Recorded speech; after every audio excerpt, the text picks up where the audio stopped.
Our last guest is Linda Patrone, nurse manager at Novant Health Brunswick Medical Center. Well, welcome to the show today, Linda. It's such a pleasure to have you here. Well, thank you. I am excited to hear what you have to tell me today. But first, tell me what you do at Novant Health Brunswick Medical Center. Okay. I am the assistant manager in surgical services. Mm-hmm. So I'm there to help patients get ready for surgery and take care of them after surgery. Okay. And tell me a little bit about your education and your background. Okay. Well, I was born in the South. I was born in Florida, but I was Really? raised in Brooklyn, New York. I can tell.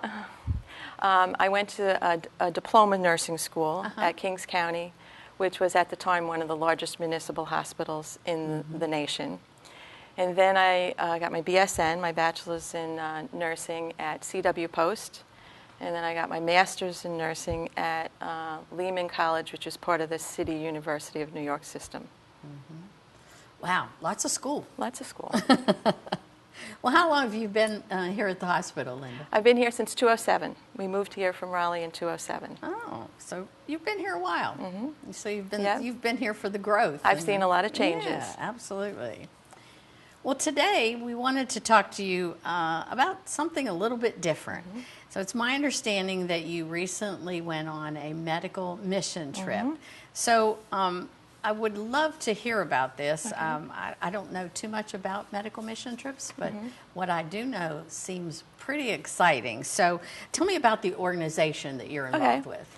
Well, the organization is GHO, or Global Health Outreach. Okay. And it's an international mission program, and it's to provide health care while spreading the gospel. Mm-hmm. And they do this by sending in medical, dental, and surgical teams all over the globe. Really? So where did you travel to? Okay. We went to El Salvador. Wow. Yep. And it was we flew into El Salvador, and then we took a bus ride 4 hours to a little town called La Union. And that's where we were associated with a church and a school. And that's where we set up the mission, the medical mission. So in terms of medical care, what did you do? Okay. We provided dental care. We provided lots of eyeglasses, over 600 pairs of eyeglasses. Do you take them with you? Yes, they're all donated. What I was in charge of was setting up triage. My background is also I've worked in emergency medicine for 20 years. Okay. So I was in charge of setting up triage, and in 3.5 days we saw 1,600 people. Wow. So, and it was always over 100 degrees. It was hot, hot, hot. Oh. So when you say you were in charge of triage, does that mean that you looked at every patient? Well, there was about there was many of us coordinating them from anywhere from they were just volunteers or med students or physical therapists. There was a lot of health care related professions there. So we set up little triage tables, and every table had an interpreter. It was usually a junior or senior from the high school. Mm-hmm. Their English was excellent. I was a little fortunate to go because I went with my daughter, and she is a Spanish teacher. Oh, wow. So it was a great experience for both of us. So she was actually my interpreter for the triage. So what kind of questions do you ask? What do you find out at the triage table? The main thing we asked is, what are you doing here? And it got to be everyone kind of had the same ailments, backaches, weak, and all the parents would say, my kids are tired, And basically what it was is they just wanted to see the American medical team. They wanted to see the American doctors. Really? So everyone had more or less the same complaints, I mean, there were some really sick people there. And being on the other end of it, thinking of, from an ER perspective, emergency department's perspective, I would have had some of those people right back to a bed and had a doctor looking at them, but I couldn't do that here because the healthcare system is so different. Were there any surgeries performed during this medical mission trip? We did. They do not on this trip, but they do surgical missions. But we did do 94 dental procedures. We did extractions and those types of things. I'm curious, what inspired you to do this? Had you done this in the past? No, I had always wanted to do that, kind of to give back, and never really. And I always thought an opportunity will, arise that I would take advantage of it. In the last couple of years, I met a physician who's become a good friend of mine. He's from Greensboro, and he has done this, been with this organization for about 8 years. Really? So he's an ENT, and he asked me if I wanted to go with him on this trip. And it was during the summer, so my daughter could go too. So we said, sure. Wow. Well, tell me about the conditions there. What did you find?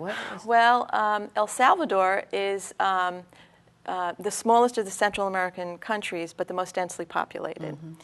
In the last 80s and 90s, they went through a civil war. So they're in kind of a rebuilding phase, I would say. But especially where we were. El Salvador, of course, is the city, but in La Union, extremely poor. Really? There were some people that would walked 2 hours in 110-degree heat just to see us. Wow. So it kind of makes you very humble to realize what you have here, how much that we have here as compared to them. And they were very happy people. Were they? They were very happy people. And parents, no different than you or me, wanting the best for their kids. Sure. So, they'd bring their kids just to make sure everything was okay, even if there was nothing wrong with them, And the kids were great. They would come around at the end of the day and they would practice their English. Oh, yeah. So they would say, they would say something to us and they'd say, ask us something, and we were there actually for 3.5 days, and you really get attached to these kids, But very grateful for anything that we could do for them. Sure. Yeah. Where did you fly out of? We flew out of Raleigh. Raleigh? I went Raleigh to Dallas, Raleigh, and then we met up with most of the team. There was about 14 of us that met in Raleigh. And then I think it was Dallas, I can't remember where we connected, and then we flew to El Salvador. How long is that flight? It was like... Take you all day to get there? Yeah, basically. Between the stopovers and everything, you got there by dinner time. Yeah. Now, tell me again the name of the organization. Global Health Outreach. Global Health Outreach. If people were interested in maybe doing a medical mission trip, do you have information that we could Well, they have a great website. Okay. So if you just go to Global Health Outreach, there's everything on there that you would need. And actually my friend, that's how I did it. He just told me where to go to the website, Really? and they can give you information about how to sign up and what trips you're interested in. Do you have to be a doctor or a nurse? No, not at all. There's all kinds of positions. that... We had some women who were just kind of had a daycare and took care of all the kids and did arts and crafts with them. That would be interesting. And we had another fella, he was a big exec from some company in Tampa, and he organized the eyeglasses, which when you give out 660 pairs of eyeglasses, he organized all the kids and everything like that. So wow, that's there's awesome. Something for anyone who wants to come. Are you going to go again? I am going to go again. I think the next time I go, I want to do a surgical trip. Sounds good. Yeah. I think maybe I want to go with you next time. That's great.